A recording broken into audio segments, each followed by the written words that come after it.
Hello friends, मैं हूँ मुकुंद। तो आज हम जा रहे हैं दिल्ली। तो दिल्ली में हम लोग उधर कुछ मॉन्यूमेंट्स घूमेंगे, तो मैं आपको पूरा व्लॉग दिखाऊंगा। और सॉरी, जो इतना दिन से मैं इतना सारा वीडियोस नहीं दे पाया उसके लिए सॉरी। तो मैं आपको पूरा व्लॉग दिखाऊंगा, बने रहिए मेरे साथ। Know and grow with Mukund. तो फ्रेंड्स, अब हम निकल चुके हैं रास्ते में, लोटस टेम्पल जा रहे हैं। तो आप थोड़ा रास्ता का व्यू देख सकते हैं।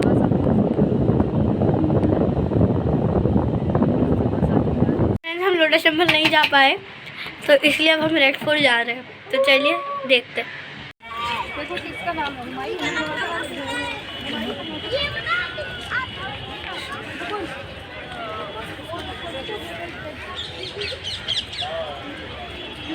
आप देख सकते हैं, ये था।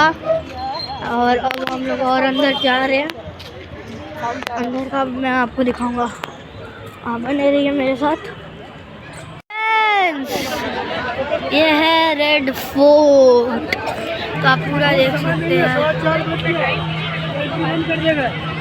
चल एंट्री बंद कर दे। आ जाते थे फोटो लेके, क्या फायदा।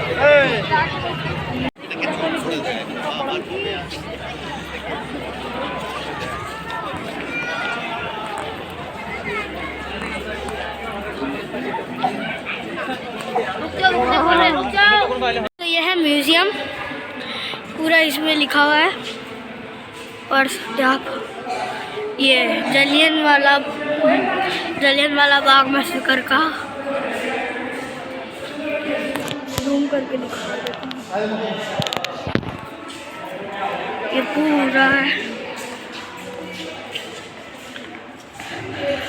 ये देखिए।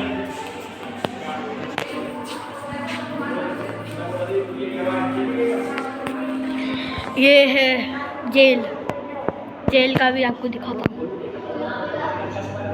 वाह, ये पूरा जेल है।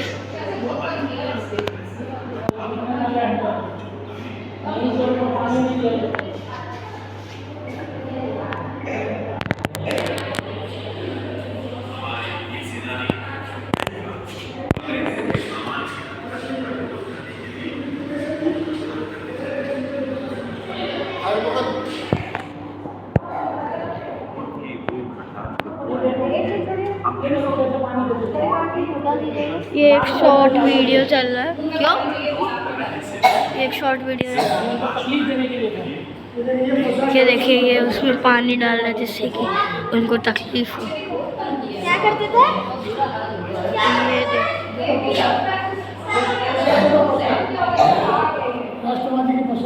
राष्ट्रवादी की पोशाक।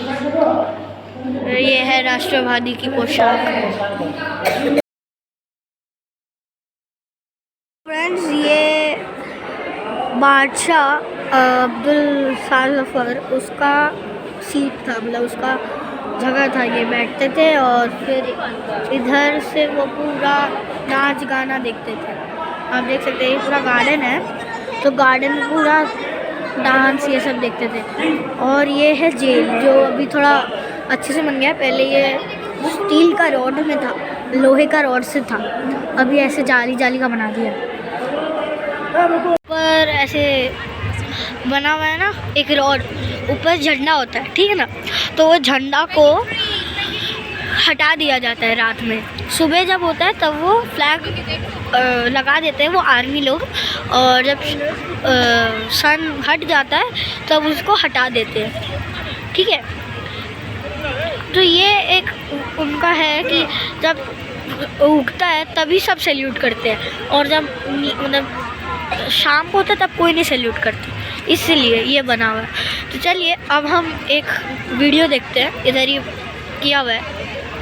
चलिए शुरू करते हैं। 10, 9, 7, 6, 5, 4, 3, 2, 1 और ये चालू। दोस्तों, आज जब भारत अपनी आजादी के 75 वर्ष पूरे करके अपनी स्वतंत्रता का अमृत महोत्सव मना रहा है, हम सब इस ऐतिहासिक लाल किले पर जमा हैं, जहां हर साल हमारी आजादी का परचम देश के प्रधानमंत्री जी फहराते हैं। ये लाल कोट, ये रेड फोर्ट, ये सुर्ख दुर्ग आज केवल दिल्ली ही नहीं, पूरे भारत का प्रतीक बन चुका है। सदियों से लाल किला भारत की प्रभुता का, संपन्नता का, सहिष्णुता का और कई संघर्षों का द्योतक रहा है। आज ये लाल किला खुद एक पृष्ठभूमि बनने जा रहा है, जिस पर आप देखेंगे भारत की महायात्रा गाथा और सुनेंगे हमारी प्यारी भारत माता, हमारी मातृभूमि की कहानी। तो भाइयों और बहनों, बच्चों और सम्मानित बुजुर्गों, तैयार हो जाइए कई हजारों सालों की एक लंबी यात्रा पर चलने के लिए प्रस्तुत है। चलिए शुरू होता है।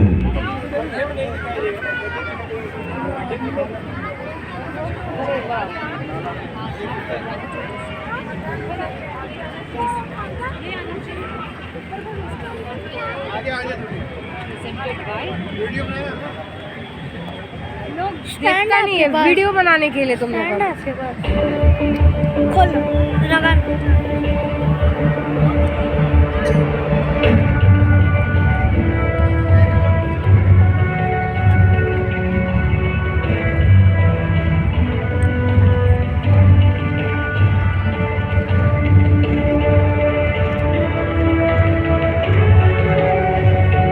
स्ट्रेट करो फोन को।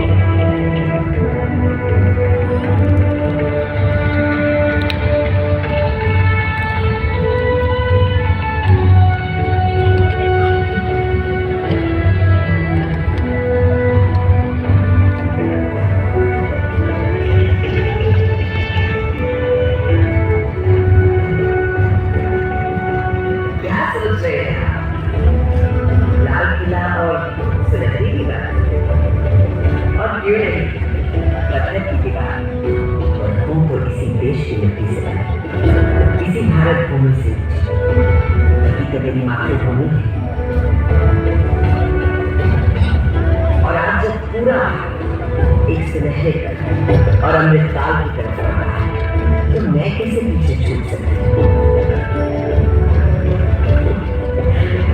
आप सोच रहे होंगे एक दीवार बोल कैसे सकती है? दीवारों के तो कान होते हैं, बस सच ये कि आज मेरे देश के हर उस शख्स को आवाज मिलेगी जो अब तक सिर्फ सुनने को मजबूर है, मेरी जैसी की दीवार।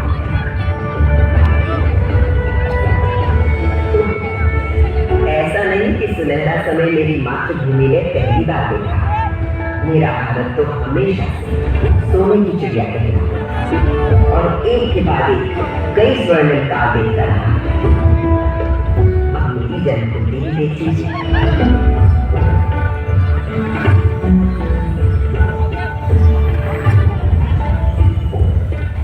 जिस सुनहरे समय में मेरा जन्म हुआ था, उस वक्त मेरे आसपास छेनी, हथौड़ी, संतराशी, पत्थर कटोरी, चक्कर और संत कवियों के शहद से सुनी उस रसधार को बहाने वाले पूरे भारत भर से अनेकों कवि थे। इन भक्त कवियों में कोई हिंदू था, कोई मुसलमान, कोई सूफी, कोई शायर, कोई शेर, कोई वैष्णव। सबके आराध्य अलग अलग थे, भाषा अलग, सबकी भक्ति में एक ही प्रकार, एक ही ब्रह्म, एक ही ओंकार के दर्शन सारे देश को हो गए थे।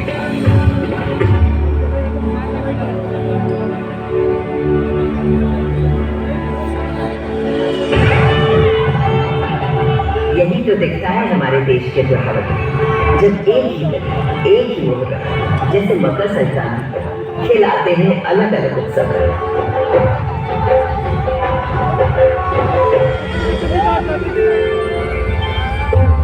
इस लाल किले को बनवाया था मुगल शहंशाह शाहजहां। बलुए पत्थरों से मुझे गढ़ा गया था और इस मजबूती से कि 400 साल बाद आज भी मुझे हिलाना नामुमकिन है।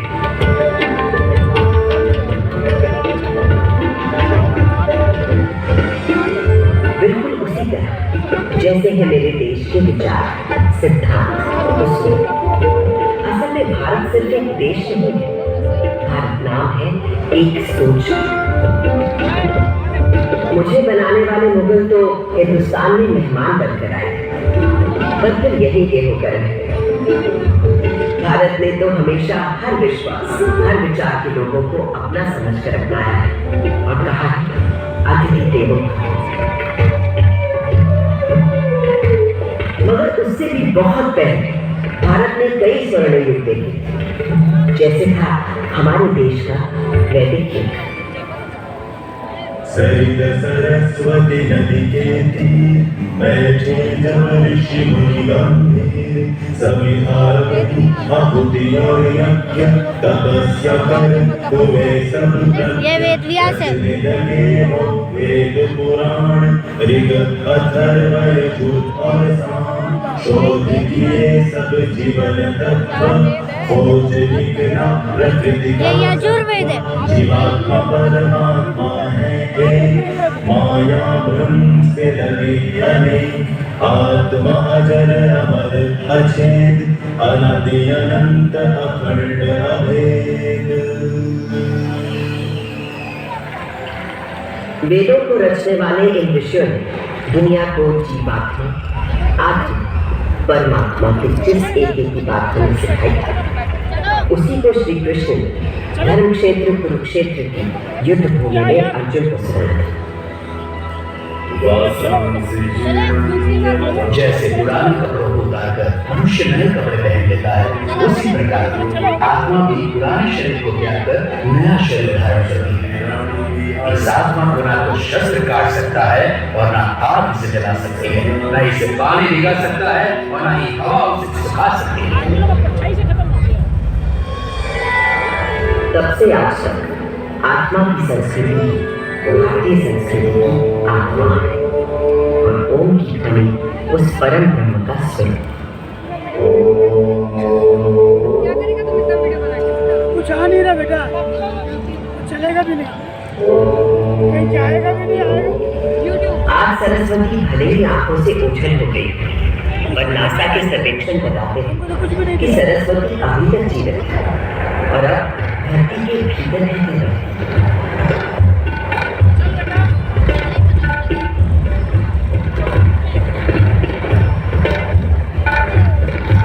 मेरे देश की शुरुआत तो उस वैदिक युग से भी पहले की।